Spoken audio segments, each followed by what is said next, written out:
আসসালামু আলাইকুম। ভার্বের অনেক প্রকার আছে, এর মধ্যে একটা প্রকার হলো ফাইনাইট আর এটা হলো নন ফাইনাইট। এখন প্রশ্ন হলো আমরা কেন ফাইনাইট নন ফাইনাইট জানবো? এটা জানার আগে আমাদের জানা দরকার ক্লজ জিনিসটা কি। ক্লজ হলো যেখানে সাবজেক্ট থাকে এবং একটা ফাইনাইট ভার্ব থাকে। দ্যাট মিনস একটা ক্লজ গঠন করতে হলে সাবজেক্ট এবং ফাইনাইট ভার্ব থাকাটা জরুরি। যেরকম আমি বললাম আই গো, আমি যাই, হ্যাঁ সরি আই ওয়ান্ট, আমি চাই যেতে, টু গো।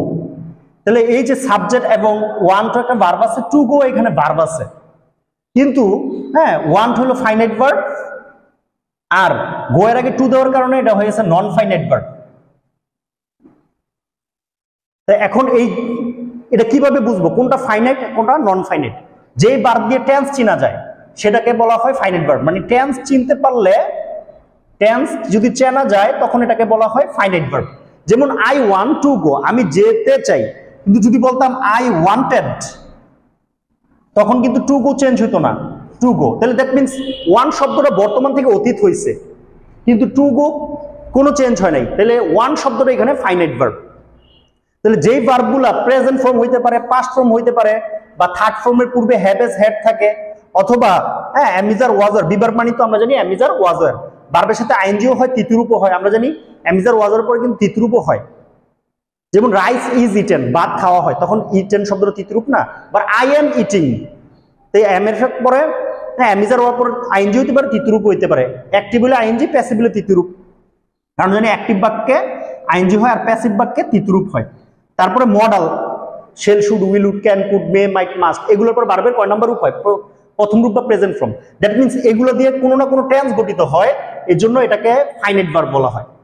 কিন্তু যেইগুলো দিয়ে টেন্স গঠিত হয় না, যেমন টু গো, এটা নন ফাইনাইট ভার্ব। তো নন ফাইনাইট ভার্বের মধ্যে এই যে টু প্লাস বি1 এটাকে বলা হয় ইনফিনিটিভ। হ্যাঁ, কিন্তু সবসময় টু প্লাস বি1 হয় না, অনেক সময় ভার্বের সাথে আইএনজি থাকে। হ্যাঁ, তখন এটা হইতে পারে জেরান্ট বা পার্টিসিপল। এখন প্রশ্ন হলো, আমরা তো বুঝলাম যে টু এর আগে ভার্বের আগে টু দিলে ইনফিনিটিভ, কিন্তু জেরান্ট কি? যখন ভার্বের সাথে আইএনজি নাউনের কাজ করে তখন জেরান্ট, যখন ভার্বের সাথে আইএনজি অ্যাডজেক্টিভের কাজ করে তখন এটা পার্টিসিপল। এটা আমরা জেরান্ট এবং পার্টিসিপল কোনো ভিডিওতে হয়তো শিখেছি।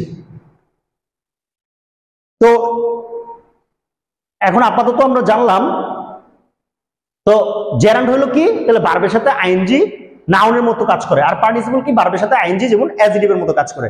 এরকম একটা উদাহরণ দেওয়া যাক। যদি বলি এ স্লিপিং ক্যাট, আরেকটা হলো এ স্লিপিং ব্যাট।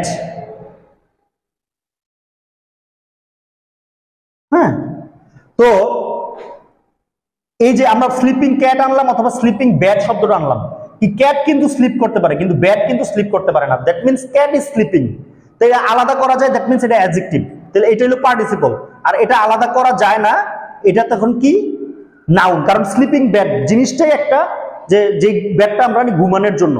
হ্যাঁ, তাহলে ব্যাট কি করার জন্য আনি? স্লিপিং করার জন্য, আলাদা করা যাইতেছে না। তাহলে এটা নাউনের মতো কাজ করছে। দ্যাট মিনস এটা জেরান্ট আর এটা হলো পার্টিসিপল।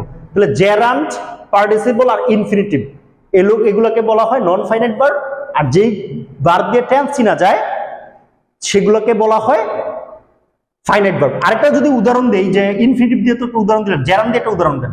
যেমন ধরেন আমি তাকে দেখলাম, আই সি হিম গুইং, আমি তাকে যেতে দেখলাম, কিন্তু আবার অতীতে করলে আই স হিম গুইং। এই যে গুইং শব্দটা কিন্তু চেঞ্জ হইতেছে না, তাহলে সি কে আমরা স করতে পারি। দ্যাট মিনস সি স সিন, দ্যাট মিনস সি কে আমরা এখানে ফাইনাইট ভার্ব হিসেবে পাইছি, আর গো শব্দটাকে এখানে নন ফাইনাইট ভার্ব হিসেবে পাইছি। তো এই ছিল ফাইনাইট এবং নন ফাইনাইট সম্পর্কিত আলোচনা। সবার জন্য শুভকামনা। Thanks for watching.